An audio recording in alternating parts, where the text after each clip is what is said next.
just feel like I'm gonna make lyrics for that song. Welcome to Southstar Classroom, episode 210. I am one of your hosts, Jubilee. We got David, Omar, and the Doc. How is everyone doing today? I'm throwing it to Omar Yanard. You know, how am I doing? I'm doing real well because we've had Bill Conrad now joining us even before the show started for some commentary, which just made my day. Seeing the four of you makes me very happy. But I just also want to just point out that much like the Law and Order song, which Ted famously provided some lyrics for the movie Ted, and then I don't know if y'all saw that like crew that did the dance to the Law and Order song. Jubilee, you are a singer, you are a songwriter, you are the light at the end of my tunnel. I want you for the next show to think of some lyrics for the South Star Classroom intro. That is how I'm doing today. How are you doing?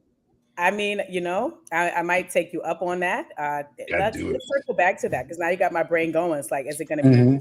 Is it going to be new age? Am I going to be screaming, singing softly? This is a good Oh, question. I'm think about it. David Castillo, how are you doing? Hey, everybody. I'm doing well. Looking forward to the topic. Definitely has struck a nerve with me as well. So we'll get into that. But before we start, I was just outside and like the weather's beautiful but I had to stop and think thinking about the people of Jamaica right now with this crazy hurricane. I've seen some of the videos coming in and it's like, I mean, it's already, I mean, especially many of the areas in Jamaica are, underdeveloped in terms of infrastructure, just getting pounded by this hurricane. So just thinking about the people of Jamaica. Absolutely. Those are my people. We've been watching it all week. My mom has been, putting it in the family chat, just telling us, keeping us abreast. I do have family there. They have, taped down their roofs and secured in all kinds of ways. So we're just praying that they make it through safely. So yeah, Doc, what's going on? Well, since you brought the serious part in there, I gotta definitely check into my accountant and friend Shauna K. She's from Jamaica and her team is there. I think during the season she's home in Atlanta, but she goes back pretty frequently. So make sure I check in on her. And then just me, man, we are actually applying our young people to AERA ready. And so I think I told you all about that work we were doing at Lodestar, and these 22 young people are finding out their levels of proficiency, and then they're tasked with teaching the rest of their school, and they got a proposal into their principal. So hopefully we get accepted. The deadline is very soon. So I'm doing that before the show, after the show, up through midnight. But I'm excited for the episode. I'm excited for the topic, and I hope we don't start cooking at 45 minutes into the hour. Well, listen, let's start cooking now. So we know grades can. Now, somebody who is this over here? Like this person is about to get blocked. They said they saw me at a furry convention. I don't know who this person is. that was a furry convention. I look like one of the island boys. Oh no, lemon soda, Fizzo, you might have to go. I will. There's a block button in the straw. I love you, Charles. They love you. They confess. I don't know who this is. So it's an unsecret admirer because this ain't secret no more. Well, I will be blocking. Continue. You says you so. we got Bill's got competition in the comment section this week. Please add comments about the topic today. We thank you so much. Yes. We love Charles. He's so young. We know he's so handsome and brilliant. But is a furry telling me that I'm fine? I'm so. I believe that is what is happening right now, this man. Is Today has just gotten better. This is harassment. Lemon Soda Fizz, at least share the episode a few times and hopefully it's love. Okay, anyhow. Continue. All right, so listen, let's get to today's topic. About to love blocking their ass. Continue. Okay. All right, so we are diving into a topic today. Students, teachers, parents all have opinions on it. Okay, it's grades. Making the grades. what do our grades really measure? We all know grades can open doors to opportunities, scholarships, and success. Well, hopefully, but what do our grades really measure? Okay, do they reflect what students truly know, what they can do, or are they sometimes more about behavior, effort, compliance, relationship? Okay, so in this episode, we're exploring how grading systems reflect or fail to reflect student learning, student mastery, and equity across real equity, because we talked about that. We ain't talking about that fake equity. We're talking about real equity across K through 12 and higher ed. And we'll also talk about grades being used as behavioral tools, the impact of non-academic factors, equity concerns for Black and Brown, our children and underserved students, grade inflation, and what a fair mastery-based grading system could really look like. And I have to say that the impetus for this show was my beloved son, right? We relocated to Maryland. You guys have heard me talk about this before. In New York, we were having a great old time because we were talking about standards-based learning and mastery and proficiency and progress and all the things and these metrics that just made sense, right? The student starts here. We need to get them here. And here are all of the milestones that you can do, right? The instructional pieces you can implement to make sure they get there by the end of the year. It's very clear what students will know, understand, and be able to do by the end of this course. And then we came on down to Maryland and I didn't understand, right? And so this is what has inspired me to have this conversation of having to go up to schools and ask teachers really, well, it's really easy questions, but I guess it's hard when the system does not have the answers yet or are not familiar with these terms that I am using, or that it is not a system-wide expectation. And so we also have a special guest here today, and that is my son, Sydney Mosley, who at some point, you can wave hello. We're live. I want to talk to him. I want to meet him. What's up, Sydney? How you doing, man? What up? Can I ask him a question, Jew? You may, yes, please feel free. Young man, how old are you? Me, I'm 16. You are 16. I wanted to just hear that because I need you to do a real solid favor for Mr. Cole. Can you please get a battery and get a chair and change the damn battery in the fire alarm? Okay, the fire alarm just keeps going off. We are sleeping with that thing on. We are Black. Okay, listen. There is a running joke that Black people don't change their smoke detector batteries.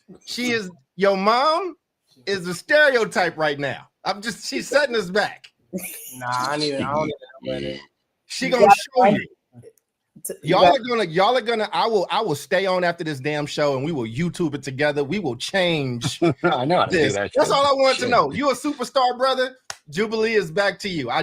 Young man, I just hope that I don't hear this next episode. That's all. Put it on you, because she's not changing it. I tried. I went. I can't find it. They all work. I will send you $20 through your mama if you change this thing later today. I got you. You see the motivation? Yeah. Who knows you work, baby? Let's go. Continue. What is it? Let's do the show, Miss Ransom. Okay. So do you have any opening thoughts about grading and your experience with grading and the grades that you receive, the grades that you earn as a student before we get to our no initial thoughts? All right. So let's jump into it. Okay. Initial thoughts, right? I framed it. What initial thoughts, open thoughts about grading? I know I'll throw it to you, David, since you said that it's poking you. So, and then I'll jump into our first question. Initial thoughts, David, what you got? I would say, so my son is 15. He's in the 10th grade, and we have access to the online, grading platform. I think most schools have that now. And, part of helping him to advocate for himself, and then for me as a parent to advocate for him is doing the things that you said that you have to do, Jubilee, is like talking with teachers and asking them about their grading systems, asking them about, why do they weigh this much and this not that much, clarification around, assignments that maybe don't have a grade, and like 3 weeks later, something is graded, 3 weeks after the fact, it manipulates the grade. You've lost the opportunity to provide feedback. And then just like, like looking at some of the graded work and it's all over the place, and it's a huge mess. And it's hard to advocate for your student because there are so many variables involved. You're like, all you can say is like, do your work, do it to the best of your ability. I mean, like, what else can you do? It's incredibly, incredibly frustrating. And I will say, and then I'll pass the baton, is I wonder how much time teachers get in like professional settings to actually learn about grading and to do like training around grading. It kind of feels like they just like, everybody knows how to grade. There's your grade book, log in, but not giving them the tools to be able to do it effectively, especially new teachers. Yep. Thank you for that. Omar, initial thoughts? Yeah, I got so many. So I have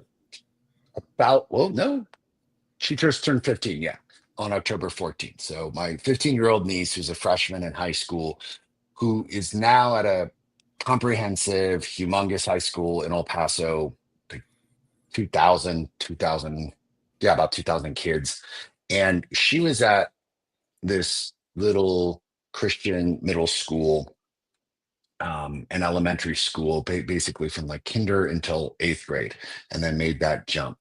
We talked a lot about grades simply because what we found from the middle school is that there was a lot of like grade inflation. This is a private school, right? Parents are front and center of this work. It's an affluent private school. And we were always she was extremely proud of her grades, still is, but we were very cautious about, is this real or is this not? Like, where's the inflation? Like, your friends have highly inflated grades because their parents are getting involved. And are those grades deserving? And what we saw with her transition to high school, where she's taking AP classes and what's called UT on-ramps, which is essentially like college credit for a high school class, is that she's still doing exceptionally well and still doing very high level work. But then we saw two things. One, her friends who are getting grade inflation were getting into these difficult classes thinking like, well, I had these grades, I can totally do them, and then just getting destroyed because the grades were not a reflection whatsoever of their proficiency. And foreshadowing, this is exactly where I'm going to take this conversation moving forward about proficiency. And then when Alea got into her world geography class or pre-AP world geography class, the teacher was using grades as a mechanism to filter kids out. So like the median grade was like a 17. And like she, quote, had to curve things. And this teacher is doing this on purpose to weed out the kids who are, quote, not taking this class seriously. And I'm like, okay, not cool. That sounds young and naive. We found out this teacher's on the younger side, right, David? Like this Jubilee doc, like this resonates with like young teacher vibes where like, oh, you're making some interesting like mistakes that young teachers make. That's not in the better interest of getting kids to understand what is really their acumen, their level, their understanding. And then ultimately it's used as and I'm just being very surface level right now, as a punitive measure. And then I hate it when teachers think like, oh, I'm going to give you a bad grade and that's going to get you to think twice about your work in this class. That may work for 10% of the population, but we all know the 90%, and especially our 90%, right? Like our young Latino and Black kids, they're like, whatever, man, give me the 0. I don't give a shit. Like, how is that going to make me in any way, shape, or form motivated to learn this? So yeah. I think grades are, for the most part, bullshit. I think they're bullshit. I think that they need to be switched completely to proficiency, which is based on not just a rubric, but standards, and simply saying, okay, just like the state tests or just like a rubric, what is your true level of acumen? And how does this metric give you a gauge of where you're at and where you need to go next? Because what the difference between an 87 and 83? Absolutely. I don't know. Like, can someone tell me the difference between a 76 and an 81, other than one's a B and one's a C? I can't tell you what that student knows or doesn't know, and the student doesn't know either. And That that part. shit is not all right. Yep. So, Charles, what you got? And then I'm going to throw it to I Sid. probably don't have. I mean, if you want me to take a different angle, I mean, but you know, I think they Okay. answered the question. But yeah, Okay. Well, This makes me think before you go on. I think this is fitting. I had a teacher working for me years ago. It's probably like 20 years ago when I was principal at Unity High School, and he had this interesting system where, like, he would teach. He would give homework, he would give classwork, and he had this system where, as he moved through the curriculum, that he had these assessments that were available to students to take whenever they felt like they were ready. So most of them took them on time. Some of them took them ahead of time. Some of them took them, after the fact because they weren't ready, and they could keep retaking them until they achieved that level of proficiency on that assessment, and then they would move on to the next. This is all pencil and paper, and so that's proficiency, right? So it's like you're going to be graded for your homework and classwork, but really you're going to demonstrate your learning through taking and passing these series of assessments. And he had 6 different versions of each one, so students couldn't cheat.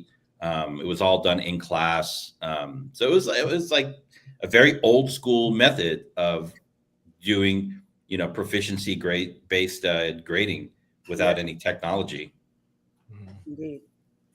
Thank you for that. So question 1 is around grading as a behavioral tool, right? Which, whether or not we like it, it's a thing, right? So when and why do educators use grades to teach behavior?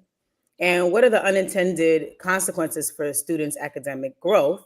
And I'm throwing that to Sid so he can, share a little bit of his experience as it relates to this question in his world. So you can scoot that way. Hey guys. I see it. What up? What up? What's going Fire on? alarm, Sid. So towards beginning of school last year, I was in 10th grade, and so I had this teacher, and this teacher, oh my Lord, she was deplorable.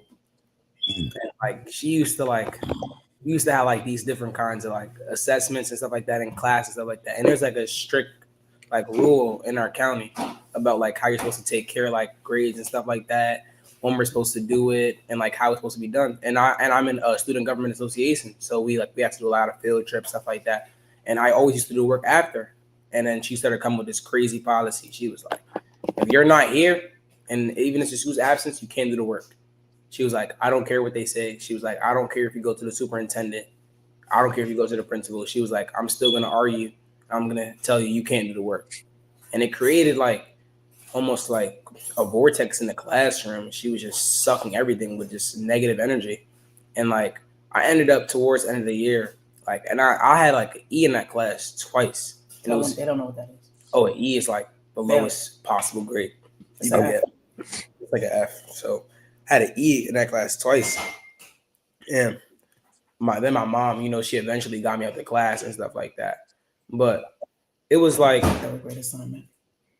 yeah, and and I was an honors English class, and we used to for warm-ups, we used to do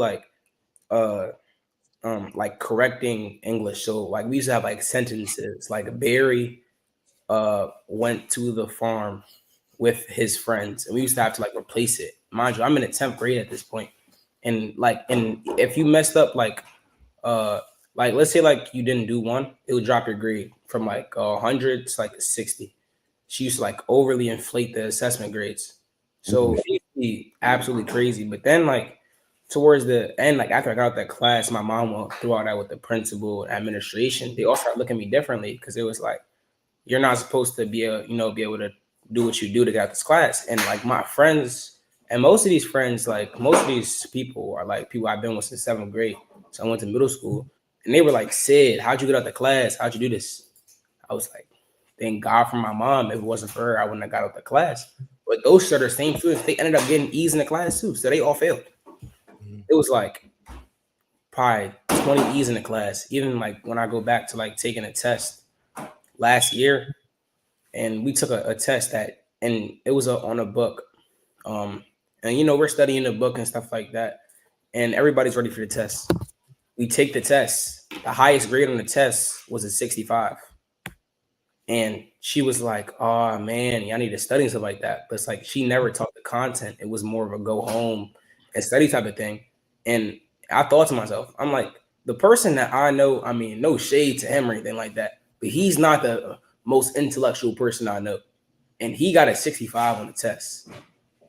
And he got the highest grade in the class. I think I got like a 12 on the test. And it was like questions, what did Jerron do on the second page of the book at this time? It was absolutely crazy.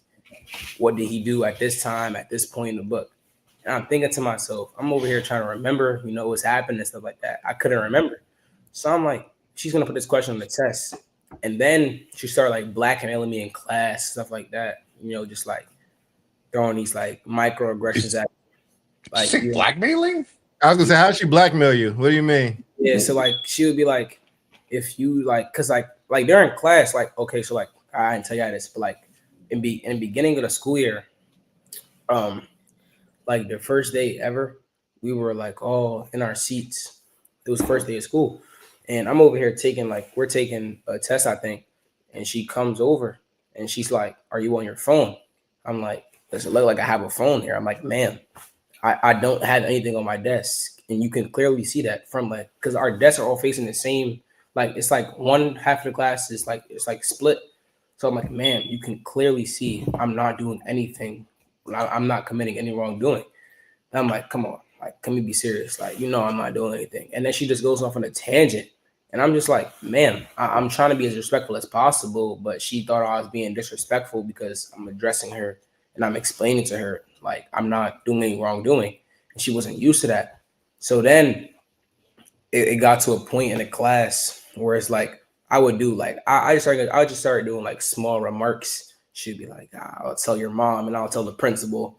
And just like, I'm just like, all right. Is that the blackmail? Yeah, I was kind of scared. So I was just like, I don't really like my mom getting called, especially like in the middle of class. Everybody like, ooh, Sydney. Yeah, I don't like that. But then, so like towards the end of the year, once I got out of the class, probably got the class like March, May, my GPA went right back up. And then my friends were telling me, she was like, yeah, she was speaking about me in the class while I wasn't there. She was like, yeah, I'm glad he's gone and stuff like that. Like talking shit. Jeez, man. So sad. What the hell is wrong with this person, dude? You have a terrible teacher, bro. Talking shit. I know there are two sides to every story. You just have a horrible teacher from what we're hearing, though. Yeah, I don't think we need to hear the other side. She's Yeah. All right. Well, let's analyze this. Well, let's. Wow. Let's Thank you for putting that. Thank you for putting that out Yeah, there. man. Thanks, dude. Yeah.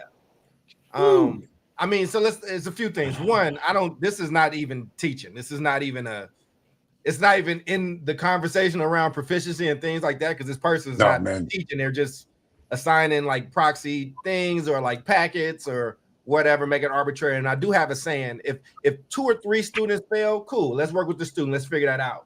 If your whole class fails, we got to look at you. Like something's not resonating. And you, luckily for you, you have an educator mother, and you see how difficult it even is for you and for her. So I'm extrapolating that out to everybody else that's watching. Sometimes you just got a teacher that's trash. So part of what we're doing a similar thing with students that are your age, and what and our principals are on our side. So the principal has told the students in our fellowship, if you don't get your grade, if you don't get your proficiency score in 2 weeks from now in a plan, then you need to come tell me, because that leadership can now hold them accountable. I have different takeaways from your story.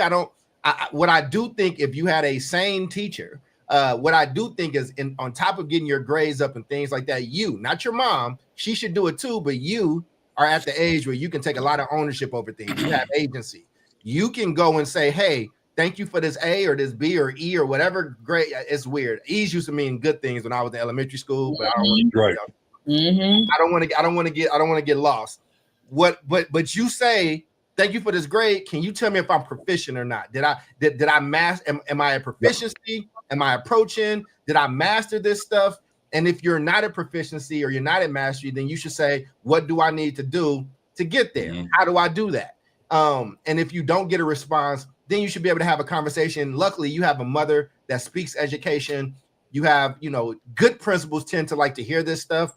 But I'm going to land my plane because it's so much you said that I can go on forever. But I do think that Jubilee or you should take the work samples, the actual work that's being given out to the principal. I mean, I would just be like, this is the type of work that they're given, and it's just lack of quality. And if that principal doesn't do what they need to, I don't know if this is a district school, a charter school, or whatever, but whoever is the ombuds person, that's usually in districts, is the person that handles complaints.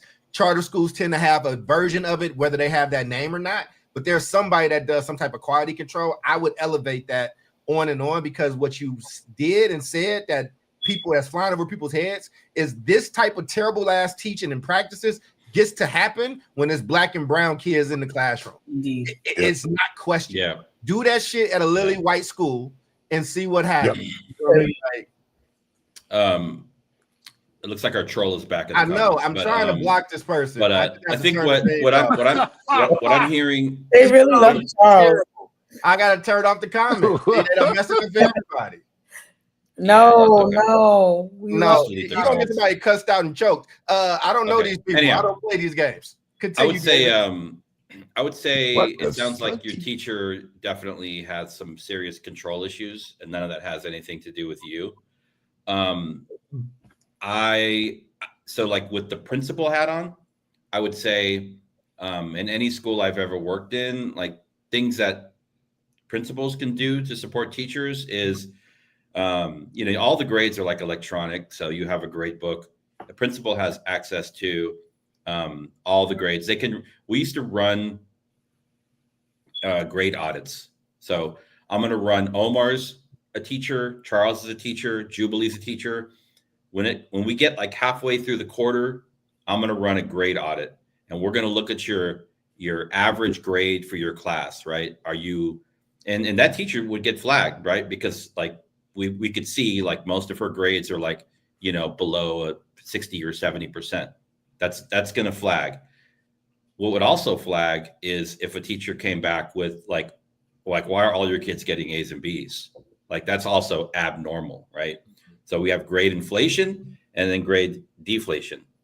But both of them require like an intervention from administration. So an administrator at your school, should have stepped in to have a conversation about grading practices, and all these things. These things it's not rocket science. Like it's easy to run a report in the information system to look at what's happening with grades in any school district. And I just don't think enough schools do that. So that's like a check and balance for students. The other thing is if you're a teacher, one thing, and Charles talked about this earlier, like, and I was a teacher, I gave assessments in math, and I was like, oh, that was a really like crappy assessment. I'm going to go back to the drawing board, and it's not going to get graded for anybody because I poorly planned this math test for Algebra 2. And I clearly didn't either teach all the material or the assessment really wasn't based on what I taught.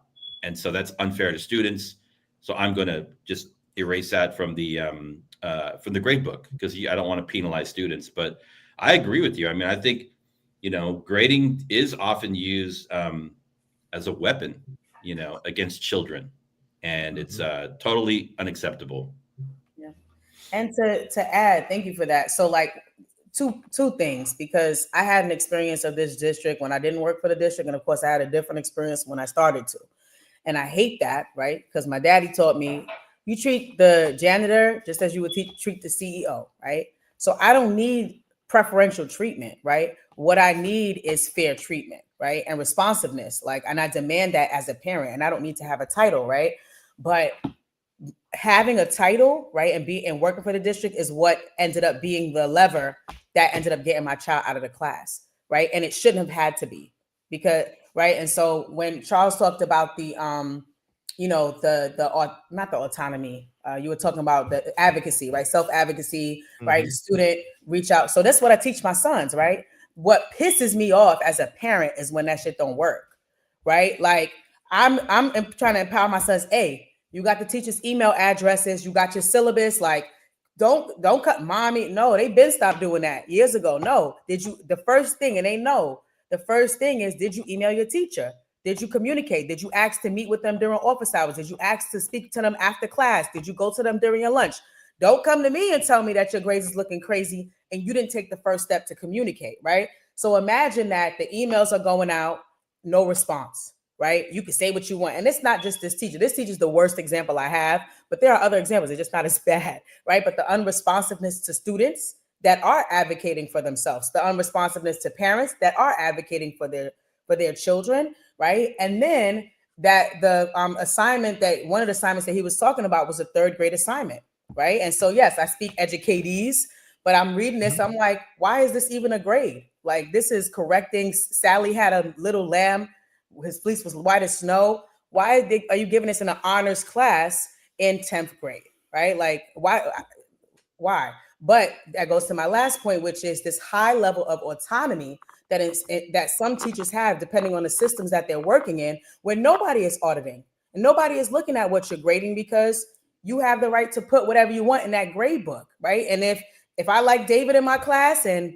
maybe David's he's giving 80, but I'm giving him a 95 because David sits in the front of the class and he participates a lot, so I'm giving him a higher grade, right? But Sydney, who told me I'm not doing no wrongdoing, I don't have a phone. No, he talked back to me. He's disrespectful. So he gonna get a 65, even though he's one of my highest performing students, you know? So that level of variance. But other thoughts before I go to question 2. Omar, did you have anything you wanted to add?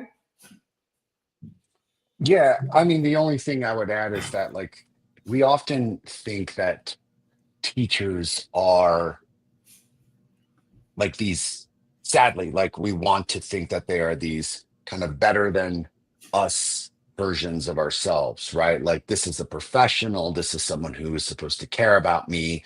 We have these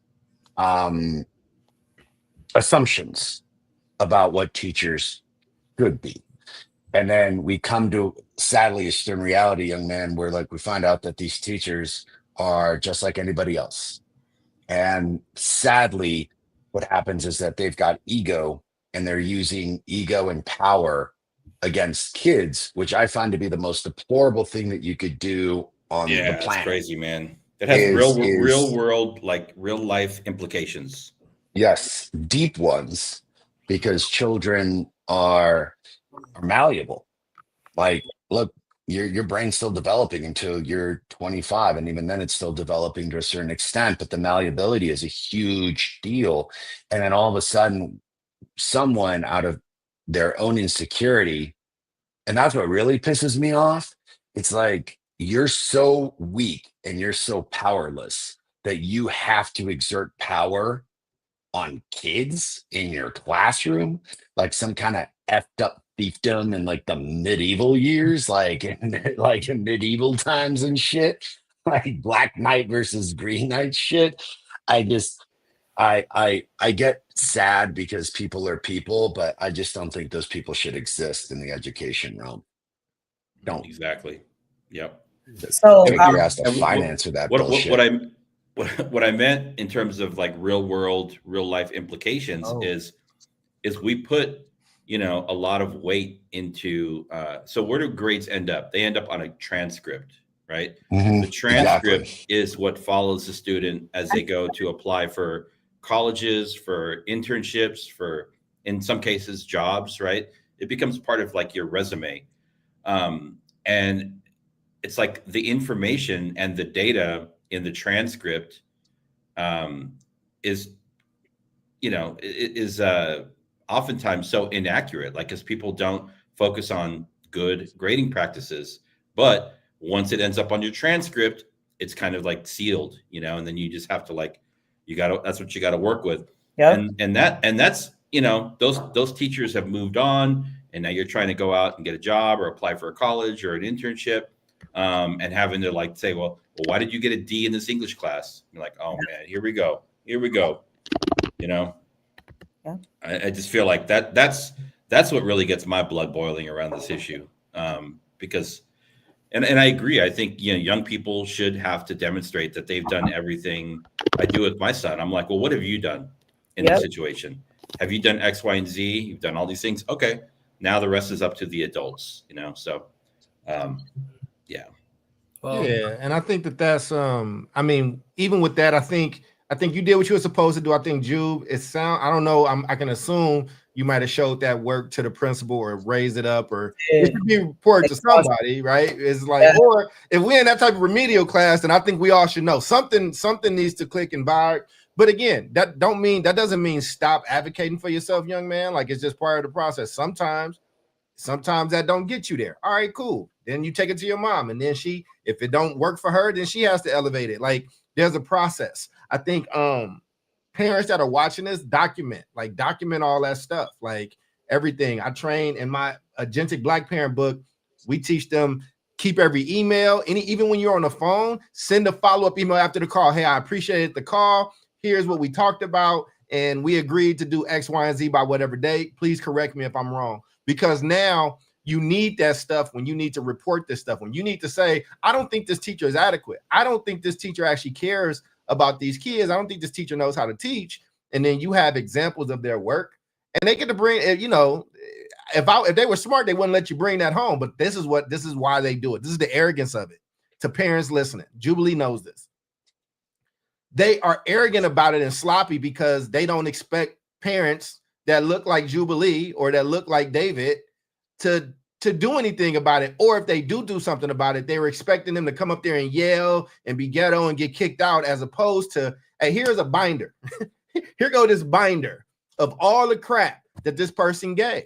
And I think, I mean, I'm glad we're having this conversation. I think the other conversation is still an important one about this grade inflation, getting the right stuff. But parents, let this be a sign to you. Like, if this is on Maslow's hierarchy of needs, we kind of talking in this, you know, we trying to, you at the basic, we need some security, food type situation. I don't want to have a self-actualization conversation. You might be in a school that's trash like this. They are very, very frequent. They happen. And at that point, then you need to organize. If you got a pastor or an imam or somebody, you start to invite people into those spaces. You call her and write and ask for not necessarily an IEP but maybe a 504 to be like, yo, I need to understand something. And the reason why I say that is because it now makes an official conversation have to happen with other officials there. And we can go on the record. You don't have to sign anything, but when you request one of those in writing, they're required by law to respond. See, a lot of this stuff, they just expect you not knowing how to get what you need, because the next thing is going to like a news station. And no school wants that. Exactly.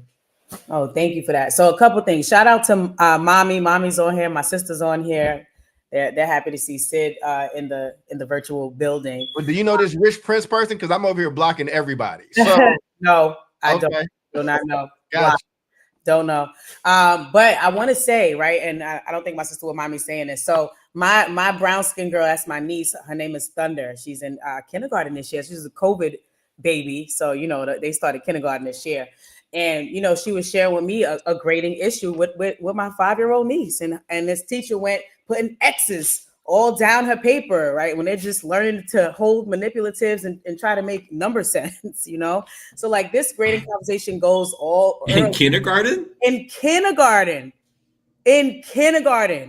Let's just go and like, let's blow out and destroy the flame of curiosity and learning early on. That part. Super early. That part. So it's just like we really need to understand what is the philosophy around grading. What is it for, and when is it necessary? Do you need it for a 5-year-old who's trying to figure out how to count like up to 5 and 10, and like why do you need? And you need a red X. Like we need anyway.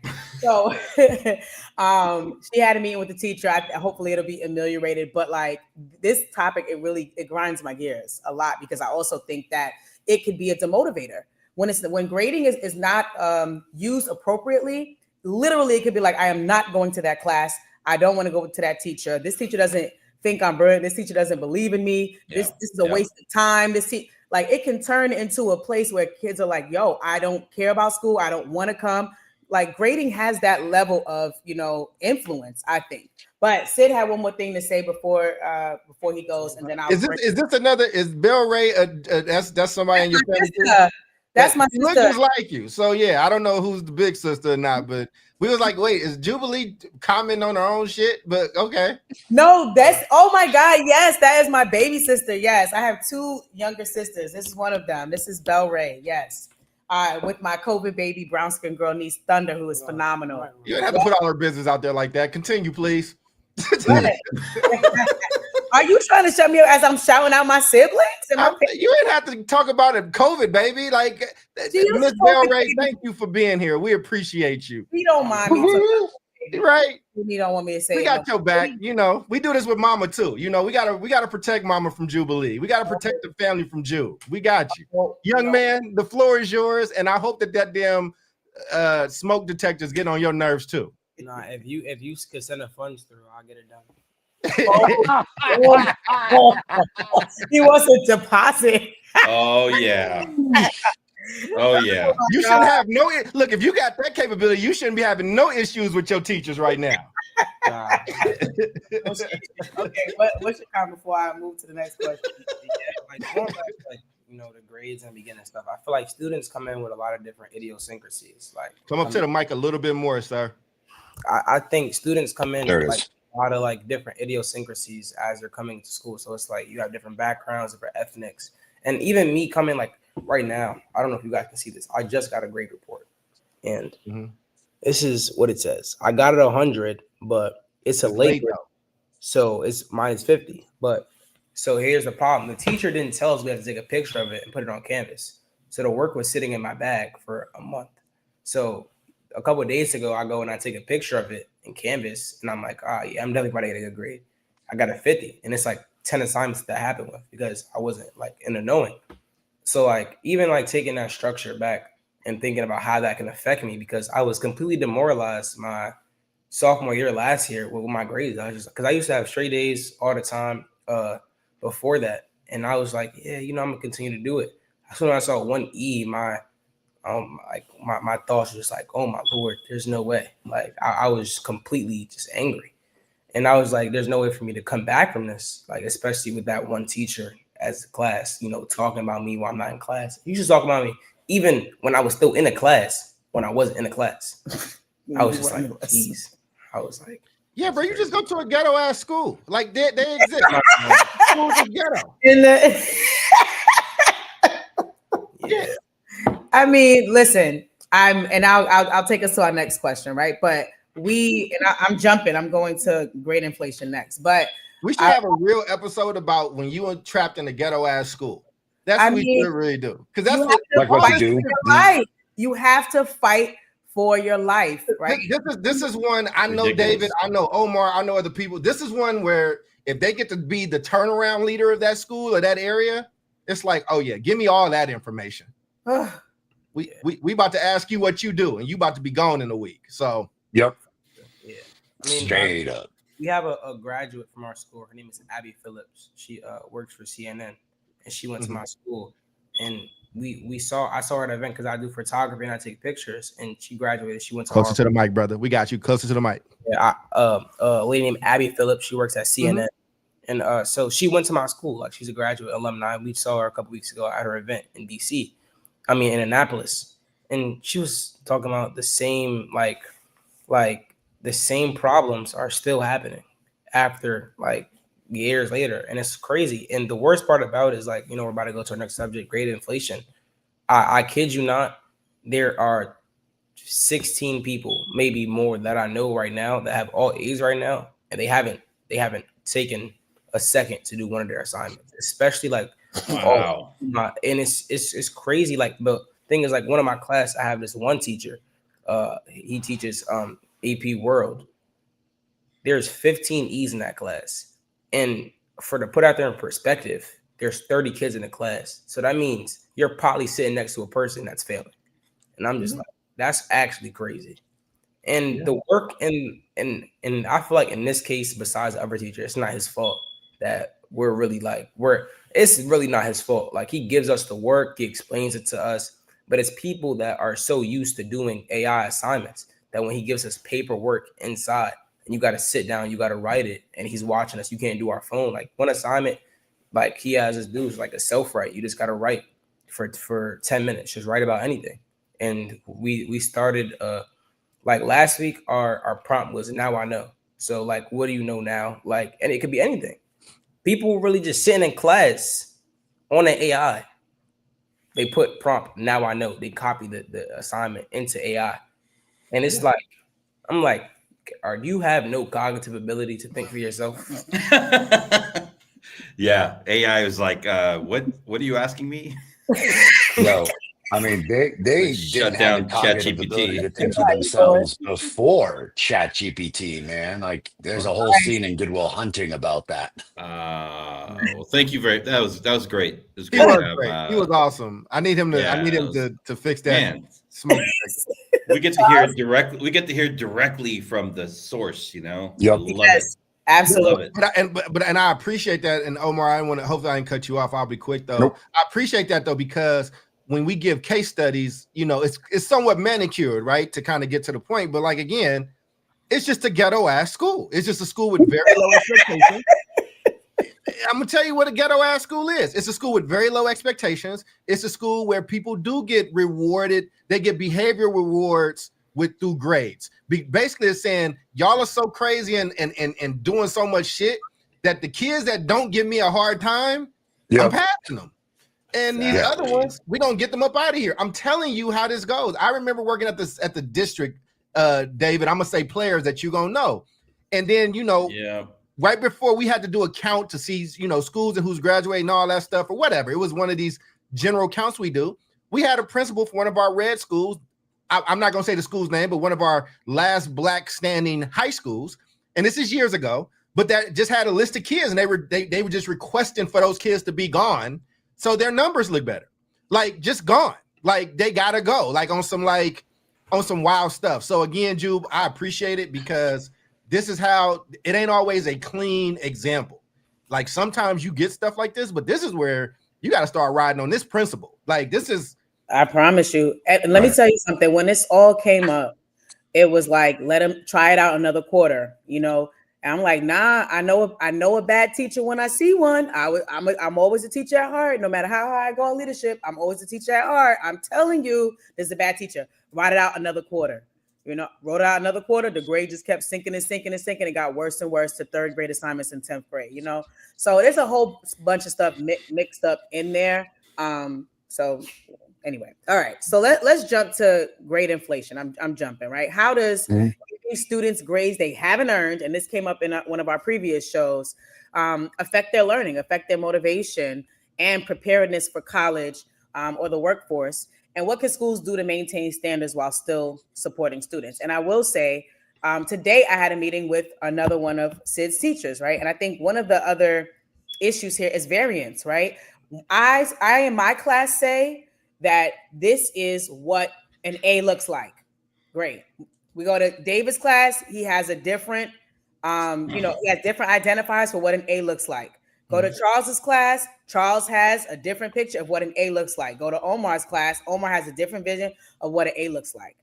Like we haven't normed what the hell like an A looks like, right? So that's one of the things that I've learned, down here. It's like they have a level of autonomy to determine what that looks like in their class, which makes it really hard to to monitor and to give feedback around, because you're saying that this is A work when this looks like failing work to me, but you're saying this is an A, right? And so anyway, so today I met with Sid's teacher, and I realized variance, right? She has the autonomy to say, I'm not going to tell you what the assignments are. You need to go look in Canvas. You need to update your assignments. I don't accept late work. If you hand it in late, you're going to lose 50 points, and that's the end of the story.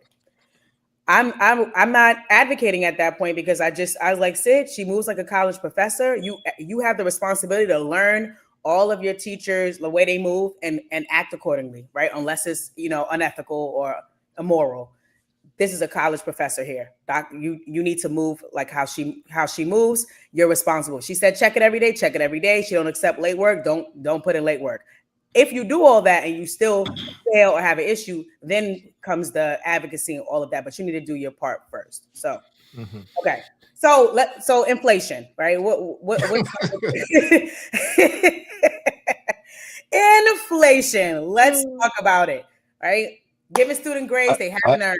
I got a real answer for you, but really, because I have to interject when Doc was talking about I've seen a ghetto ass school or those schools, man. I thought he was gonna just jump into lean on me. He's like, what are I the was thinking about the indicators whole you time. got? I'm thinking about you it the got whole Morgan time. Freeman Really? on a megaphone yelling He at likes doing Smalls. to keep the drug dealers out. Yeah, yes. I love that. Cold in, Yeah, cold and when he in. lined up I everyone in watched the that again. auditorium, and he's like, "These people have taken away from your learning for too long. You are out of here." I know we're not supposed to like that movie as like the I good love new that movie. educators. I love that movie. I I love love that that movie forever. Forever. Yep. It does no wrong. Never.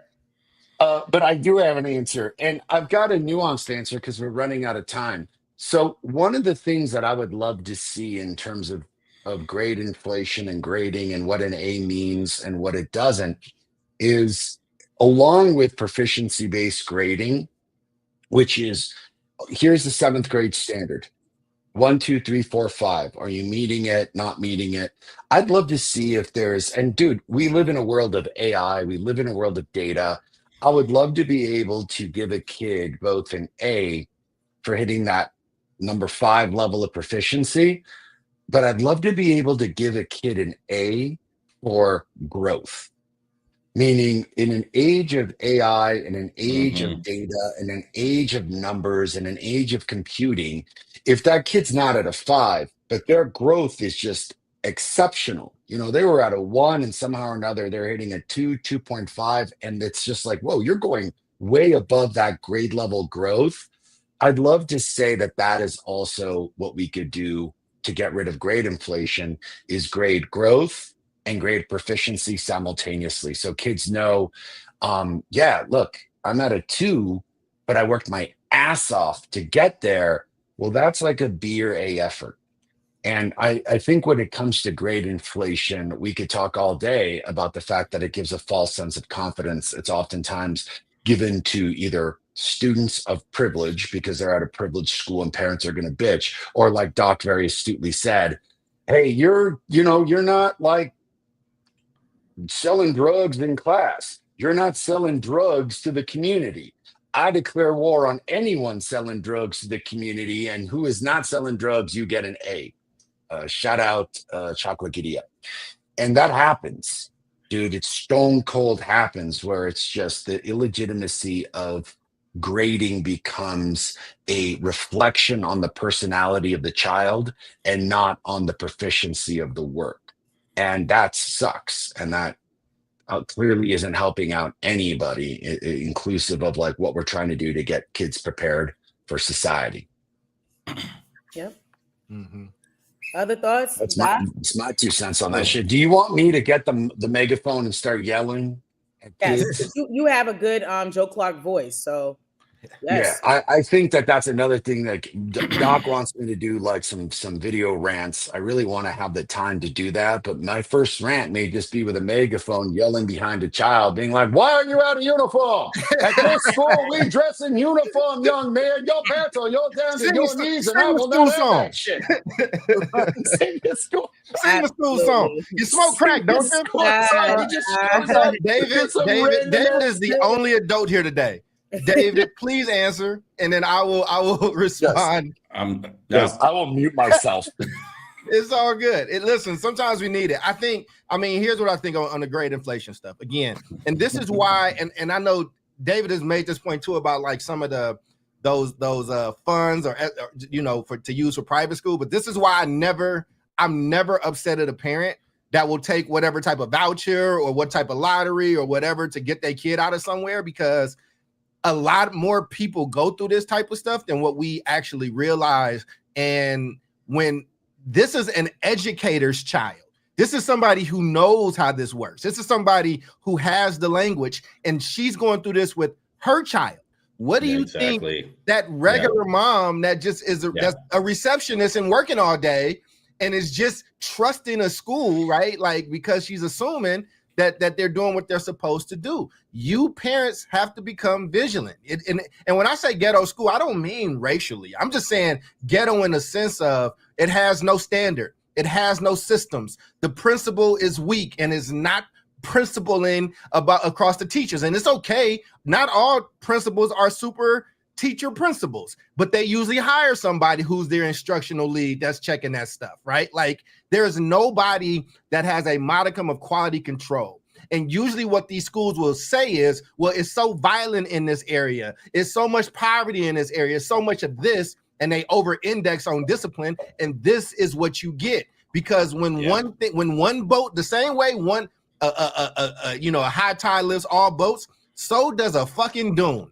It drops everything, and that's what you're seeing. So I didn't give much in the way of advice on the topic per se, but it is an observation that I want the watchers and listeners to take with them, because you got to be involved. It is not a spectator sport lest you leave your child out there to fight by themselves. And are you a parent that's going to leave your child getting jumped by adults with degrees? Is that the type of parent you are? Are you not going to go up there because you don't understand, or you don't like the school, or you don't like that person? Don't abandon your kid in these systems, man. These comments are really throwing me off today. Today has been wild, yo. Okay. It has been a wild They even said in the movie. They're saying it's like, you want to jump out this building, you want to continue smoking crack, you took your shirt in. It was like, this is confusing information. He ain't wrong about any of that. My mom gave Charles a shout out. Dr. C, I say that to you. Of course she did. Hey, Mama Juve, how you doing? You know. I think the grading, Today's awesome. like weaponizing grades, to around like power dynamic issues is a significant problem. We talked about that. I think the flip side of that is inflation. And, we can have a whole show on grade inflation and the connection to like white guilt, right? Mm-hmm. And not just the color of your skin. You can still suffer from white guilt and not have white skin, right?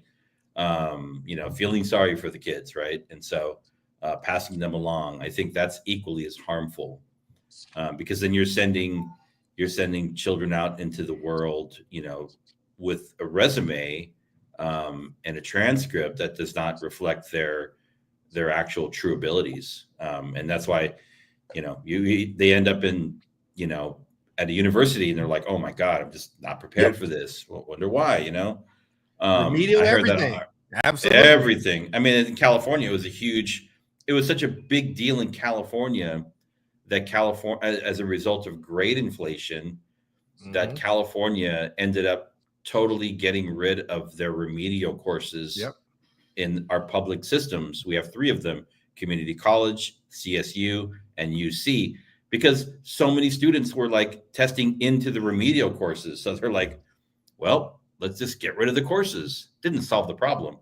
But I see the article that you posted in the show notes, Jubilee, that Harvard put out a couple of years ago. But the saga continues. Harvard just put out a piece this month, like in the last couple of days. It's called Recentering Academics at Harvard, Update on Grading and Workload. And Harvard is doing a white paper on grading practices at Harvard. Love that. So this is like a Can you drop that in our chat? Yeah, I will. It's a current topic. Yep. For sure. Yeah. Awesome. Well, it's 6:59. I have 2 questions we ain't get to, and we ain't gonna. How many questions did you plan for, Jubilee? I planned for 4, but I didn't plan for Sid to join us, which was great. But I also, this is just when have we gotten through 4 questions, Jude? I mean, listen, you got it. Better stay ready so you ain't got to get ready. Okay. So, I'm a teacher at heart. Okay, so you plan more questions than you have time to ask. So, but anyhow, I think let's whip around to final thoughts. I'm gonna go first, and I'm gonna let Omar take us out, right? But I just think this is such a rich and layered topic, and it goes back to philosophy. And it's twofold, right? I have my personal and professional philosophy around grades. And so I use that to push the thinking of my children's teachers, right? And I'm not asking for permission because I know at the end of the day, like what David said will always be true, that when these schools get these transcripts, all they are looking at is this average or this letter grade, and they're assuming that your child has whatever level of achievement or proficiency that letter grade represents, not realizing that there are other factors that were put into that average or that grade that have nothing to do with proficiency, right? So that's one, right? And my philosophy is it should be standards based. It should be about proficiency. It should be about what a child is mastering. And it should not only be this output, right? But it should also be a conversation with the students. We talk so much about students and grading, like about them, but not with them. Are they aware of all these conversations about their growth areas, their strengths, et cetera? Like as much conversation as we have about this, students should be a part of this.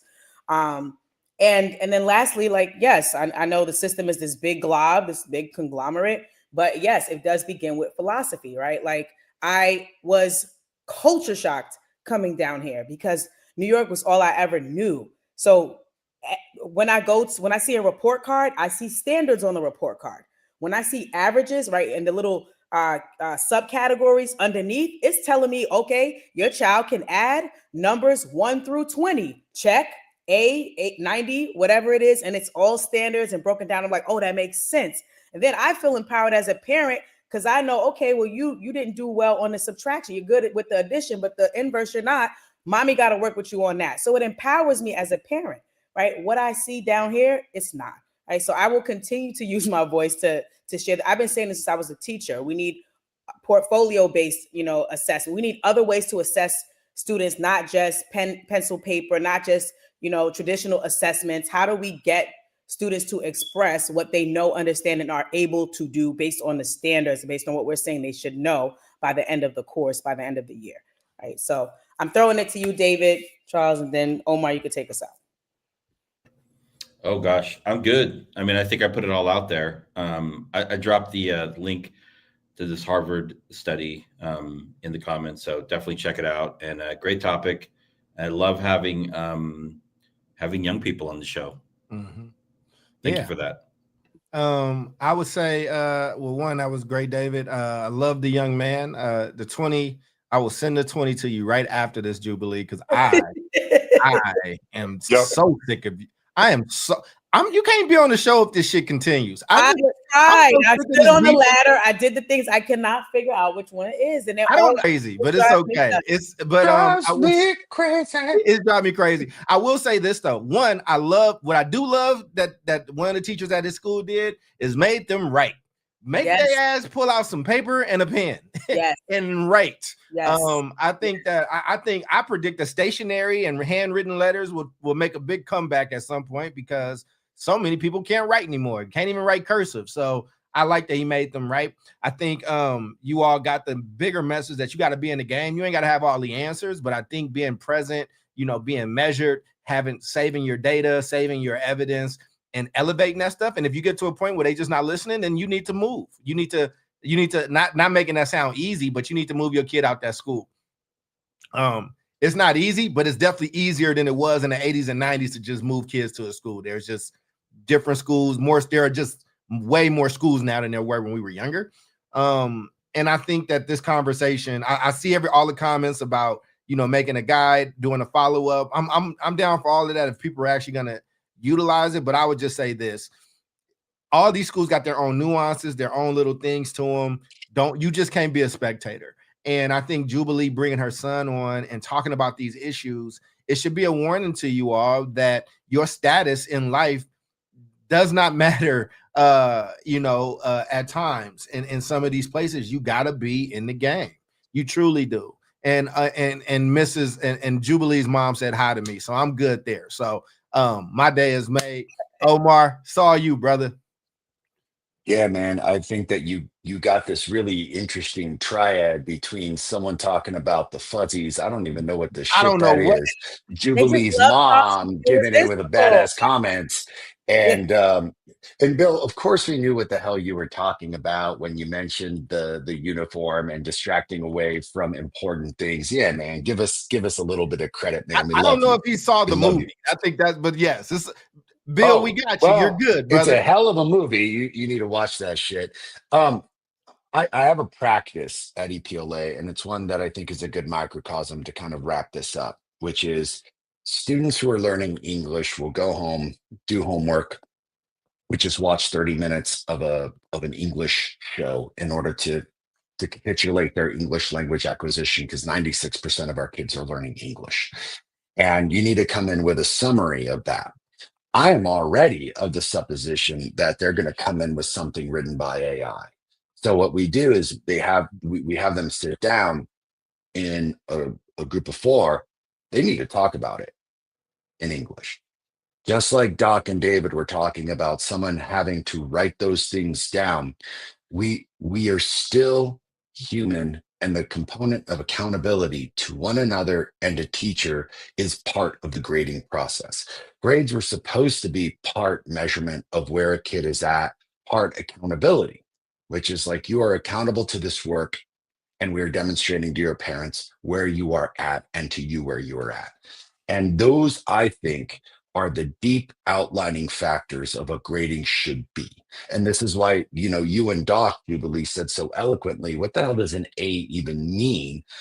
I think that we need to start getting way back into what was the root of doing this? What is the new element of grading that is going to be both a point of showing a systemic way of a student's growth, their proficiency, and the accountability to the learning and to their parents, and figuring out a new system that demonstrates those things, because this system is so old. Like James Garfield and shit was like playing around with this system. And in that respect, I think it helps solve the dilemma of why are we even using grades in the first place, and how do we correct everything else beyond it? Those are my 2 cents on the subject. Talk to me next week for more rants involving Morgan Freeman, megaphones, Smalls, and the rest of the crew. Code red, code red. With that being said, y'all have a good one. Take care of yourselves. Take care of each other. Next week, same bat time, same bat station. Peace out, y'all. Peace.